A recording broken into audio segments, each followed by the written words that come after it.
എന്റെ 3 മക്കളുടെ അച്ഛനല്ല ഇത്. സത്യം പറയാല്ല. ഇപ്പൊ പക്ഷെ കൊറേ എന്നെ ഇവള് കുഞ്ഞുങ്ങളൊക്കെ ആ പട്ടികളെ സംരക്ഷിച്ചത് സത്യം പറയാ. രണാസുന കേട്ടോ, നിന്നെ പോലെ തുണി അവത്തിട്ടോ ലഭിച്ചു പോയില്ല.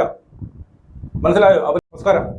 ഈ വീഡിയോ ഞാൻ ചെയ്യാൻ കാരണം പ്രധാനമായിട്ട് 2 പേർക്കുള്ള മറുപടിയാണിത്. ഒന്നാമത്തത് രണാസുന, അതായത് സ്വന്തം മക്കളെ പോറ്റാൻ വേണ്ടിയിട്ട് തുണിയടിച്ച് പൈസ ഉണ്ടാക്കുന്ന, ശരീര പ്രദർശനം ചെയ്ത് പൈസ ഉണ്ടാക്കാൻ എന്നെ കൊണ്ട് പറ്റൂ, അല്ലെങ്കിൽ നിങ്ങൾ ക്യാഷ് കൊണ്ടുവരുമോ എന്ന് ചോദിക്കുന്ന രണാസുനയ്ക്കുള്ള ചുട്ട മറുപടിയാണ് ഈ ഒരു കുടുംബം. രണ്ടാമത്തത് ദിയാകൃഷ്ണ. ദിയാകൃഷ്ണ എന്താ പറയുന്നത്? സ്വന്തം അച്ഛനെയും അമ്മയെയും അല്ലാതെ ഞാൻ മറ്റാരെയും അച്ഛനും അമ്മയും എന്ന് വിളിക്കത്തില്ല. വല്ലവരെയും വഴി നിൽക്കുന്നവരെ എനിക്ക് അച്ഛനും അമ്മയും എന്ന് വിളിക്കാൻ സാധിക്കില്ല. അച്ഛനും അമ്മയും ഇല്ലാത്തവർ പോയി വിളിച്ചോളൂ എന്ന് പറഞ്ഞ ദിയ കൃഷ്ണയ്ക്കുള്ള ചുട്ട മറുപടിയാണ് ഇത്. ജന്മം കൊണ്ട് മാത്രമല്ല അവർ അച്ഛനാകുന്നതെന്നും കർമ്മം കൊണ്ടും അച്ഛനാകാൻ പറ്റും എന്ന് തെളിയിച്ചു തരുന്ന ഒരു വീഡിയോ ആണിത്. ഈ വീഡിയോ ആരെ കുറിച്ചും ചോദിച്ചത് ഗംഗ മീനാക്ഷി എന്ന് പറയുന്ന ഒരു ഇൻസ്റ്റഗ്രാം ഫോളോ ഹാൻഡിലുണ്ട്.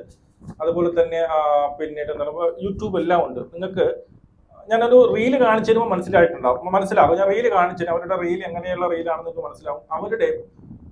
അവരുടെ കഥയാണ് ഈ ഒരു യൂട്യൂബ്. അതായത് ഹാപ്പി ഫ്രണ്ട്സ് എന്ന് പറയുന്ന യൂട്യൂബ് ചാനലാണ് ആ സംഭവം വന്നിരിക്കുന്നത്. നമ്മുടെ പാർവതിയാണ് അവരെ ഇന്റർവ്യൂ ചെയ്തിരിക്കുന്നത്. പാർവതി അറിയാലോ, ഒരു വളരെ കാണുമ്പോൾ തന്നെ ഒരു ക്യൂട്ടായിട്ട് തോന്നുന്ന, എപ്പോഴും ചിരിച്ചുകൊണ്ടിരിക്കുന്ന ഒരു പാർവതി.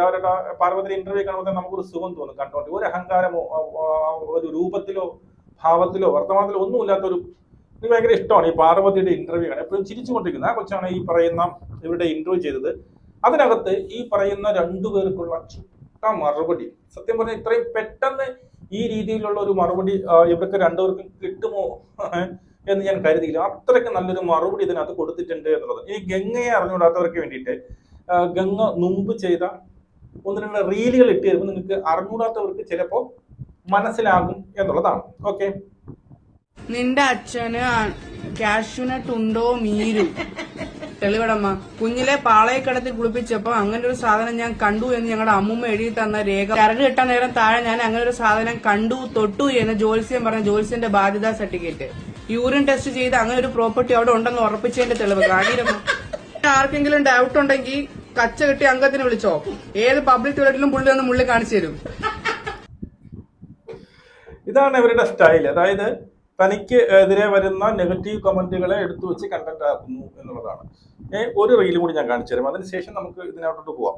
കള്ള വെടി. എന്താ കുട്ടിയോടെ ഈ പറയണേ? കള്ള വെടിയാണെങ്കിൽ തട നിറച്ച 3 കരിമരുന്ന് ഇല്ലത്ത് തന്നെ ഉണ്ടിയേ. നാട്ടിലുള്ളവരെല്ലാരും വെടി തിരക്കി കിടക്കുമ്പോ ഇടയ്ക്ക് വീട്ടിലോട്ടും കൂടെ ഒന്ന് കേറണം കേട്ടോ, അല്ലെങ്കിൽ അവിടെ ആരെങ്കിലും വന്ന് ചിരി നിർത്തുക, അല്ലെങ്കിൽ അവര് പറയും ഞാൻ മലപ്പുറം ചിരിപ്പിക്കണേയാണെന്നാ. കള്ളടക്കൊരു വെള്ളിക്ക് പിടിക്കുക. ഇവന് ഏതാ ഈ കാട്ടുമാക്കാൻ? ഏതില്ലത്തെയാ? ഇതാണ് ഇവരുടെ സ്റ്റൈല്. അവർ ഇതിനകത്ത് തന്നെ പറയുന്നുണ്ട് ഈ നെഗറ്റീവ് കമന്റ് കൊണ്ടാണ് നമ്മൾ ജീവിക്കുന്നത് എന്നുള്ളത്. അവർ വേറെ പല റീലുകൾ ഇടുമ്പോൾ വലിയ റീച്ചൊന്നുമില്ല. ഇതുപോലെ വരുന്ന നെഗറ്റീവ് കമന്റുകളെ എടുത്തിട്ട് അവർക്ക് റീലിലൂടെ ചുട്ട മറുപടി കൊടുക്കുക എന്നുള്ളതാണ് ഇവരുടെ രീതി. ഇത് സക്സസ് ആയതിനു ശേഷം ഒരുപാട് പേര് ഇങ്ങനെ ചെയ്യുന്നുണ്ട് എന്നുള്ളതാണ്.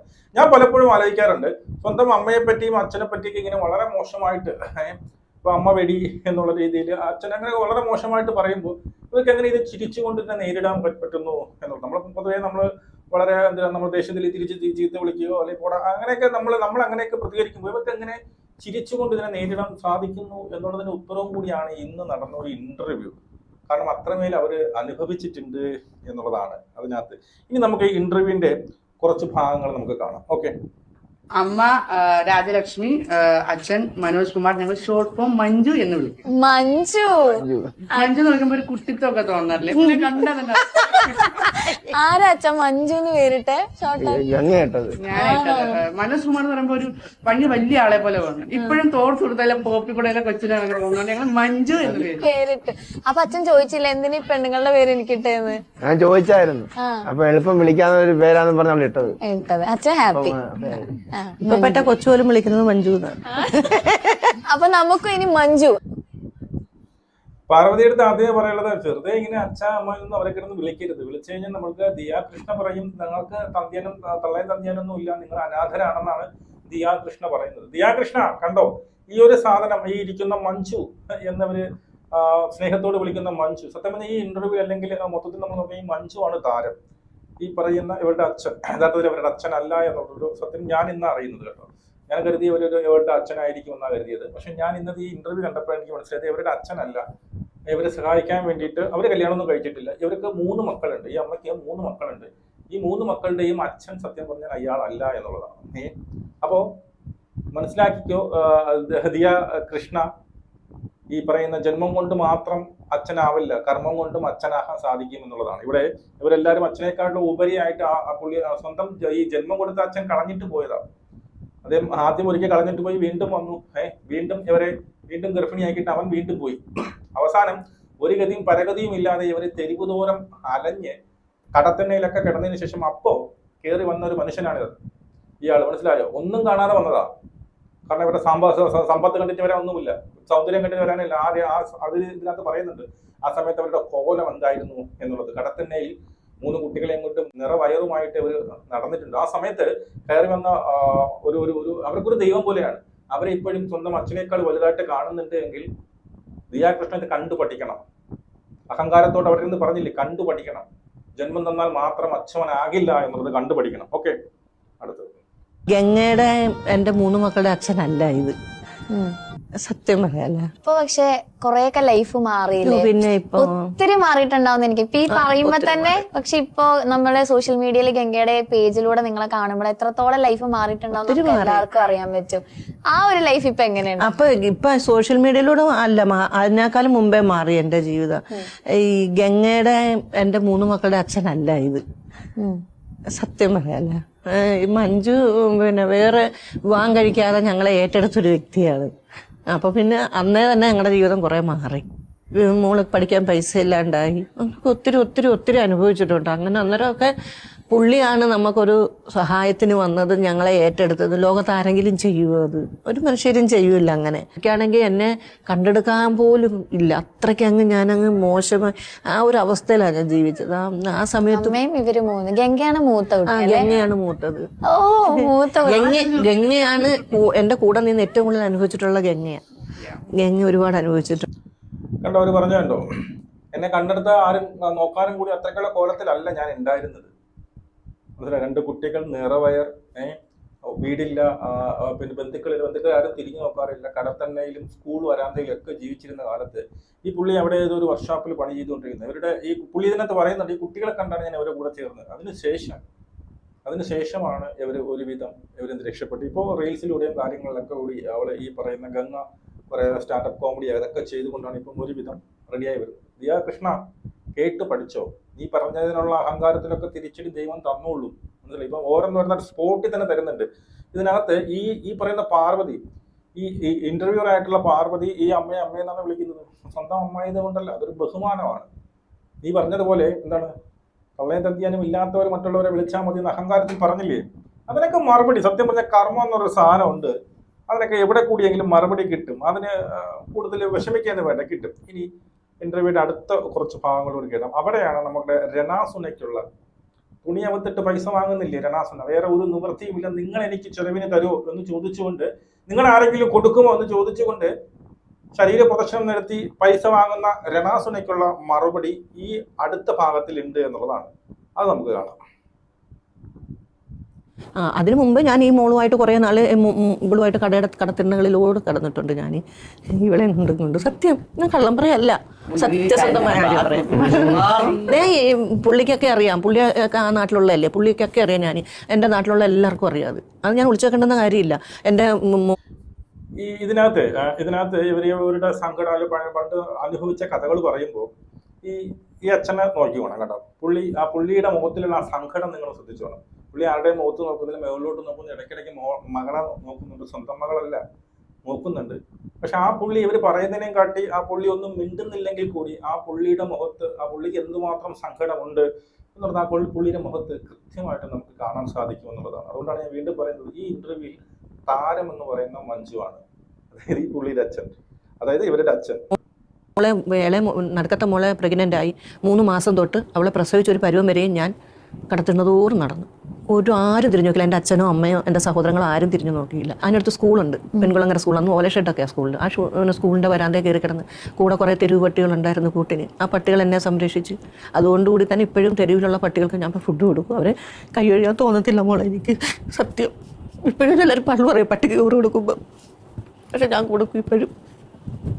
കാരണം ഒരാപത്ത് സമയത്ത് എന്നെ ഇവളെ കുഞ്ഞുങ്ങളൊക്കെ ആ പട്ടികളെ സംരക്ഷിച്ചത്, സത്യം പറയാം. രണാസുന കേട്ടോ, നിന്നെ പോലെ തുണിയ വിത്തിട്ടോ ലഭിച്ചു പോയില്ല. മനസ്സിലായോ? അവരിന്ന് വളരെ അഭിമാനത്തോടുകൂടി ജീവിക്കുന്നുണ്ട്. 3 കുട്ടികളാണ്, നിറവേറുമായിട്ടാണ് അവർ തെരുവിൽ ഇറങ്ങിയത്. സ്കൂളുകളിൽ അഭയം പ്രാപിച്ചു, സ്കൂൾ തിണ്ണകളിൽ. അവിടെ അവർക്ക് അഭയമായിട്ടുണ്ടെന്ന തെരുവ് നായ്ക്കളായിരുന്നു. ആ നായ്ക്കളെ ഇന്നും കാണുമ്പോൾ അവർക്ക് സങ്കടമാണ് വരുന്നത്. അവർക്ക് എപ്പോഴും സ്നേഹമാണ് ആ നായ്ക്കളോട്.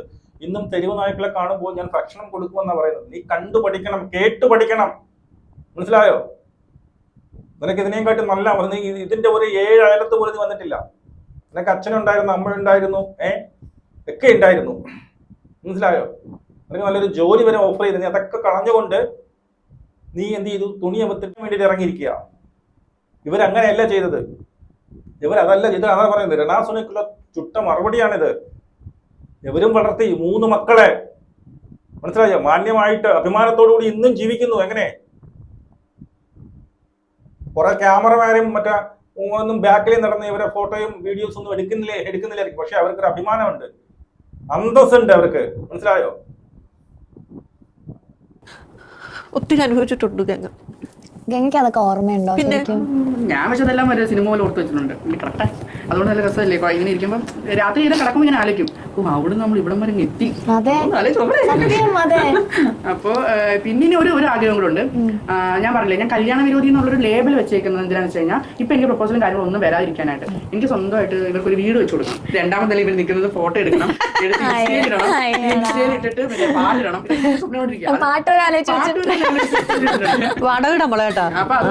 കണ്ടോ ഗംഗ പറഞ്ഞില്ലേ? ഗംഗ ഇടയ്ക്ക് എന്തോ പറഞ്ഞിട്ടുണ്ടെന്ന്. എനിക്ക് കല്യാണ വിരോധിയാണ്, അല്ലെങ്കിൽ കല്യാണം കേൾക്കാൻ ആഗ്രഹമില്ല. അതിന് പറയാനുള്ള കാരണം ഇവർക്ക് 2 പേർക്കും ഒരു വീട് വെച്ച് കൊടുക്കണം എന്നുള്ളതാണ്. ഗംഗ ഈ ഇന്റർവ്യൂവിൽ മൊത്തം അമ്മയെക്കാട്ടി കൂടുതൽ സപ്പോർട്ട് ചെയ്യുകയും എപ്പോഴും പൊക്കി പറയുകയൊക്കെ ചെയ്യുന്നത് സ്വന്തം അച്ഛനെയാണ്. സ്വന്തം അച്ഛനെന്ന് വെച്ചാൽ അച്ഛനായി കയറി വന്നവൻ, അച്ഛനായി കാണുന്നവനെയാണ്.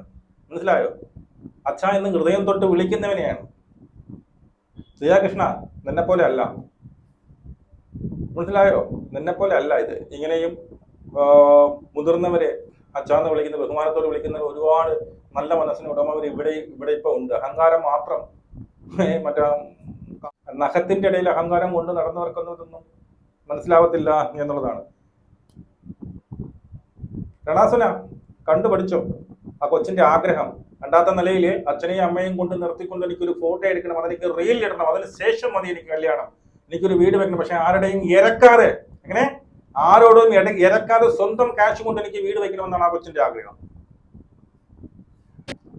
അങ്ങനെ കുറച്ച് പരിപാടിയുണ്ട്. പക്ഷെ അത് ആരുടെ കയ്യിൽ 1 രൂപ വാങ്ങിക്കാതായിരിക്കണം വെക്കേണ്ടത്. ഞാൻ തന്നെ അധ്വാനിച്ച പൈസയിൽ വെക്കണം. അപ്പൊ അതെല്ലാം കഴിഞ്ഞ് കുറച്ച് സമയം എടുക്കും. അപ്പോൾ ഒരാളുടെ സമയം കൂടെ ഞാൻ കൊണ്ട് കളയണ്ടല്ലോ എന്ന് വെച്ചാൽ ഞാൻ ഇപ്പോൾ കല്യാണ വിരോധിയിൽ ആ ലേബലിൽ ഇരിക്കട്ടെ, വീടൊക്കെ വെച്ച് സെറ്റായിട്ട് എന്തെങ്കിലും എനിക്ക് തോന്നുവാണെങ്കിൽ മതി എന്ന രീതിയിലാണ് ഞാൻ ഇപ്പോൾ. പക്ഷെ ഓരോ വീട് ഇടുമ്പോഴും ഓരോ വീട് കാണുമ്പോൾ ആൾക്കാർ വെക്കും ഇവർക്ക് വീട് എടുക്കാൻ സമയമുണ്ടല്ലോ, ആ വീടെന്താ പണിയാത്തത്, നമ്മള് വീട് പണിയാൻ ചെന്നാൽ പിന്നെ ഒരു വീടേക്കകത്ത് അടുക്കളയുടെ ഒരു വശിച്ചിരിക്കുന്ന പൊട്ടിക്കിടപ്പുണ്ട്. അത് പക്ഷെ പുള്ളി പാവം വന്ന് സിമെന്റ് ഒക്കെ തേച്ച് റെഡിയാക്കി പുള്ളി ഏത് വീട് എടുത്താലുള്ള പരിപാടി അതാ, കയ്യിൽ നിന്ന് പൈസ ചെലവാക്കി വീട് ശരിയാക്കും. ഓക്കെ, ഈ വീഡിയോ ഫുള്ള് ഇതിന്റെ ഫസ്റ്റ് പാർട്ടേ വന്നിട്ടുള്ളൂ. സെക്കൻഡ് പാർട്ട് ഉടനെ വരുമെന്ന് തോന്നുന്നു. ഇതിന്റെ ലിങ്ക് ഞാൻ കൊടുക്കാൻ പോയി കാണാം. നല്ല സൂപ്പർ വീഡിയോ ആയിരുന്നു. ഇങ്ങനെയുള്ളവരെയൊക്കെ പോയി സപ്പോർട്ട് ചെയ്യുക കേട്ടോ. ഇങ്ങനെയൊക്കെ ഉള്ളവരുടെ സപ്പോർട്ട്, അല്ലാതെ ഈ പറയുന്ന അഹങ്കാരത്തിന്റെ കൊടുമുടിയിൽ നിൽക്കുന്നവരെ ഏറ്റവും മോളെ എന്ന് വിളി നിനക്കൊക്കെ മോളെ എന്ന് വിളിക്കുന്നവർക്കൊക്കെ അച്ഛനും അമ്മയും ഇല്ല, പക്ഷെ മക്കളില്ല എന്നാണ് ഈ പറയുന്ന ദിയാകൃഷ്ണ പറയുന്നത്. അച്ഛന്ന് അമ്മ എന്ന് മറ്റുള്ളവരെ വിളിക്കുന്നവർക്ക് അച്ഛനും അമ്മയും ഇല്ല എന്നാണ് ദിയാകൃഷ്ണ പറയുന്നത്. അല്ലാതെ തുണിയപത്ത് ഈ പറയുന്ന സോഷ്യൽ മീഡിയ വഴി പണം ഉണ്ടാക്കുന്നവരെ എല്ലാം പോയി സപ്പോർട്ട് ചെയ്യും. ഇതുപോലുള്ളവരെ സപ്പോർട്ട് ചെയ്യും. അവരും ഇതുപോലെ ഒരു ഗതിയും പരഗതിയും ഇല്ലാതെ കടത്തണ്ണയിൽ ഓടം കയറി ഇറങ്ങി രാത്രി പട്ടികളുടെ സംരക്ഷണം ഈ 3 കുട്ടികളെ വളർത്തി ഇതുവരെ എത്തി. ഇപ്പോൾ സമൂഹത്തിൽ നല്ലൊരു പേരുണ്ട്. മനസ്സിലായോ? അവർ അഭിമാനത്തോടെയാണ് ജീവിക്കുന്നത്. നമ്മൾ എന്ത് പണത്തിനേക്കാളൊക്കെ അവർ നമുക്കൊരു അഭിമാനമുണ്ട്. മനസ്സിലായി? അത് വിറ്റുകൊണ്ട് അത് നഷ്ടപ്പെടുത്തിക്കൊണ്ട് നേടിയിട്ട് ഒന്നും ചെയ്യാനില്ല എന്നുള്ളതാണ്. നാറ്റം മാത്രമേ കിട്ടുള്ളൂ. ദുർഗന്ധമായിരിക്കും നിന്റെ ചുറ്റും ഇപ്പൊ കൂടി നിൽക്കുന്നവരൊക്കെ നിന്റെ പണം കൊണ്ട് നിന്നെ വെച്ചെങ്ങനെ ക്യാഷ് ഉണ്ടാക്കാം എന്ന് കരുതി വന്നിരിക്കണം. ഒരു ദിവസം ഇതൊക്കെ നിൽക്കും. മനസ്സിലാവും. എന്നെ കണ്ടാൽ ആരും പട്ടി പോലും തിരിഞ്ഞു നോക്കാത്തൊരു കാലം വരും. ആ സമയത്ത് നീ ഇരുന്ന് അനുഭവിക്കും. ഇവര് കണ്ടോ, അവരുടെ ആഗ്രഹം കണ്ടോ, അവരെങ്ങനെയാണ് വളർന്നതെന്ന് കണ്ടോ. ദിയാകൃഷ്ണ സ്വന്തം അച്ഛനല്ല അത്. അതുപോലെ ഈ ഇന്റർവ്യൂ മൊത്തം നമ്മൾ കണ്ടു കഴിഞ്ഞാൽ താരം എന്ന് പറയുന്ന അവരുടെ അച്ഛൻ തന്നെയാണ് മഞ്ജു. മഞ്ജു എന്ന് അവർ സ്നേഹത്തോട് വിളിക്കുന്ന മഞ്ജു തന്നെയാണ് താരം. ആ ഈ ഒരു ഇന്റർവ്യൂ ഉടനീളം ഈ മഞ്ജുവിന്റെ മുഖഭാവം ശ്രദ്ധിച്ചു കഴിഞ്ഞാൽ നമുക്ക് മനസ്സിലാവും ആ പുള്ളി അവിടെ ഇരിക്കുന്നതും ഓരോ സങ്കടങ്ങൾ പറയുമ്പോൾ പുള്ളിയുടെ മുഖത്തുണ്ടാകുന്ന ആ ഒരു വികാരം, അവരുടെ മുഖത്ത് മിന്നിമറിയുന്ന ഭാവവ്യത്യാസങ്ങളിലൂടെയൊക്കെ നമുക്ക് മനസ്സിലാവുന്നുണ്ട് എന്തുമാത്രം ആ കുടുംബത്തെയും മക്കളെയും അമ്മയൊക്കെ ആ പുള്ളി സ്നേഹിക്കുന്നു, എന്തുമാത്രം നല്ലൊരു മനുഷ്യനാണ്, നല്ലൊരു മനസ്സിന്റെ ഉടമയാണ് അദ്ദേഹം എന്ന് നമുക്ക് മനസ്സിലാവും. നമുക്ക് എടുക്കണം.